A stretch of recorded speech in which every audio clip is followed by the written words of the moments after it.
నమస్తే, నేను మీ Sravani. Welcome to Crunch TV.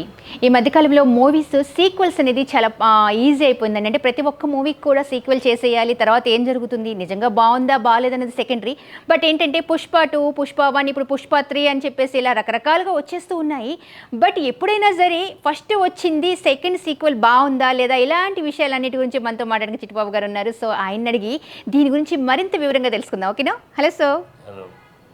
యాక్చువల్గా సీక్వెల్ తీస్తే హిట్ అనేది చాలా రేర్.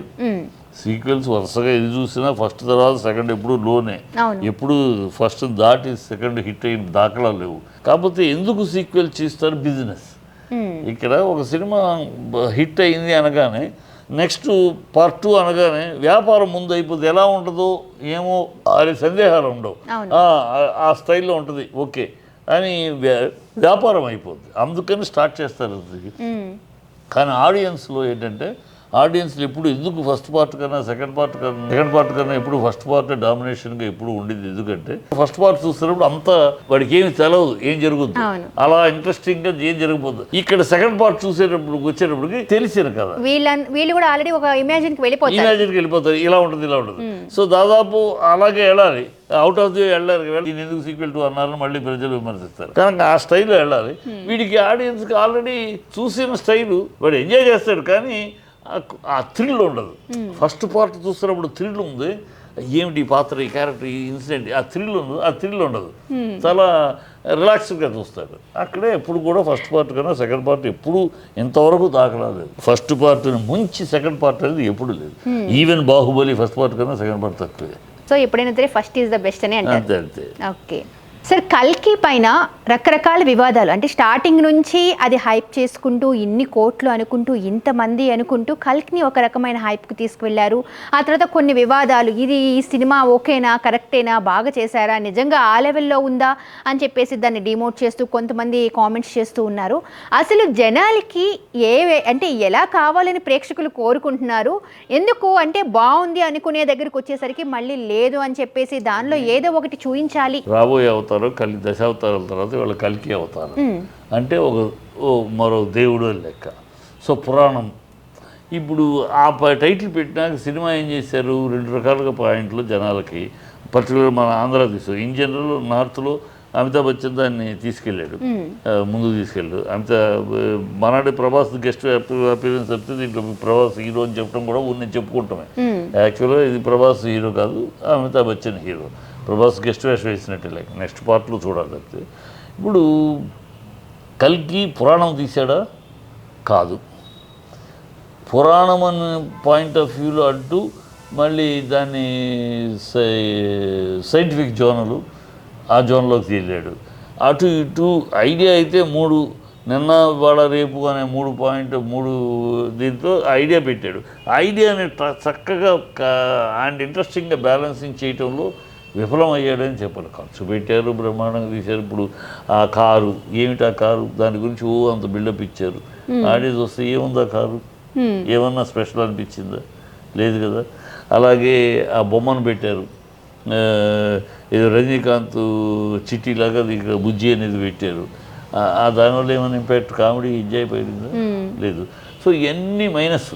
ప్లస్ అమితాబ్ బచ్చన్ అశ్వత్థామ బతికే ఉన్నాడు అనేది ఒక కథ. ఆయన శాపం వల్ల అశ్వత్థామ ఇంకా బతికే ఉన్నాడు, కృష్ణుడి శాపం వల్ల ఉన్నాడు, ఇప్పటికీ ఆయన అదే కల్కిగా వస్తాడు అని చెప్పి ఒక నమ్మకాలు. సో ఈ పురాణం తీస్తే పురాణం గతి, సైంటిఫిక్ జోన్లోకి తీస్తే సైంటిఫిక్ జోన్లో అది ఇది మిక్స్ చేసి ఇస్తానంటే పామరుడికి అర్థం కాల. చదువుకున్నవాడికి, కాస్త విషయ పరిజ్ఞానం ఉన్నవాడికి, చదువుకున్నవాడికి ఓహో దీన్ని ఇట్లా తీసాడు అనమాట అని వాడు కన్విన్స్ చేసుకో. పామరుడికి ఏం అర్థం కాల. అది ఏదో ఏ షార్ట్స్ బ్రహ్మాండంగా ఉన్నాయి, అంతేకాని విషయం అర్థం కాల. ఎప్పుడు కూడా ఆడియన్స్కి విషయం జీర్ణం కాకపోతే అది పెద్ద హిట్ కాదు. కలెక్షన్ వచ్చిందంటే వస్తుంది, తర్వాత రాంగ్ రన్ రాదు. ఇప్పుడు 1000 కోట్లు టచ్ చేసిన బాహుబలి కంటిన్యూ అవుతాను 18 కోట్ల దాకా వెళ్ళింది. ఎందుకు వెళ్ళింది? సో మళ్ళీ చూడాలనిపించే ఇంపాక్ట్ ఆ సినిమాలో ఉంది. ఇప్పుడు దీంట్లో మళ్ళీ చూడాలని రెండోసారి చూడలేము. మళ్ళీ చూడాలి. సాంగ్స్ మ్యూజిక్ లేదు, రిపీట్ మ్యూజిక్ ఆడియన్స్ రావడం లేదు. చెప్పుకుంటానికి అలా కట్టి పడేసిన సన్నివేశాలు లేవు. నడుస్తుంది కదా, టెక్నికల్గా మహత్తరంగా కనపడతా ఉంటుంది. విజువల్స్ 3D పెట్టుకుని చూడటం, ఈ ఇంపాక్ట్స్ మీద కలెక్షన్ అనేది వచ్చింది. కానీ అది దాని మీద విమర్శలు రావడానికి ఆడియన్స్ ఏదో తప్పు కాదు. ఆడియన్స్లు వాళ్ళు చేస్తున్న విమర్శలన్నీ హేతుబద్ధమైనవి. వాళ్ళ స్టైల్లో వాళ్ళు వెళ్ళారు. వాళ్ళు ఒక 3 నిన్న మొన్న పెట్టుకొని దీని ఒక స్టైల్లో చేయాలి అనుకున్నాడు నాగశౌర్య. తన ఒక థాట్ గొప్ప థాట్, డెఫినెట్గా నోబడికి ఆ థాటే గొప్ప థాట్. కానీ ఆ థాట్ని ఎగ్జిక్యూట్ చేయటంలో తను మళ్ళీ అటు ఇటు మిక్స్ అయ్యాడు. అది సైంటిఫిక్ అన్నాడు,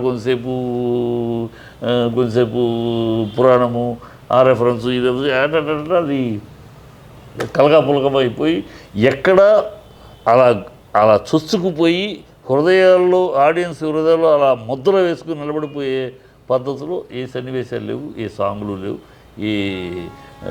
లేవు. అది అందువల్ల అది తప్పదు. Yes, coming to the war 2, దానిలో జూనియర్ ఎన్టీఆర్ వస్తున్నారు అని చెప్పేసి ఒక టాక్ వస్తుంది, నిజమే అంటారా? ఏమో వచ్చిన రావచ్చు. వాళ్ళ ఆ స్థాయికి వెళ్ళిపోయాడు. ఇప్పుడు జూనియర్ ఎన్టీఆర్ కానీ అల్లు అర్జున్ కానీ వాళ్ళు ఒక స్థాయికి వెళ్ళిపోయారు. మా పిల్లలు ఇద్దరు కూడా future hope of the industry యొక్క 2 కళ్ళు లాగా వాళ్ళు ఎదిగిపోయారు. బ్రహ్మాండం కష్టపడుతున్నారు, అందరి దృష్టి ఆకర్షిస్తున్నారు. ఇవాళ ప్రపంచ దృష్టిని కూడా ఆకర్షించే స్థాయిలో వాళ్ళు పర్ఫామ్ చేస్తున్నారు. సో ఆశ్చర్యపడాల్సింది ఏమీ లేదు. డెఫినెట్గా అవకాశం రావచ్చు, వచ్చినా చేసి మెప్పించగలడు. Thank you sir.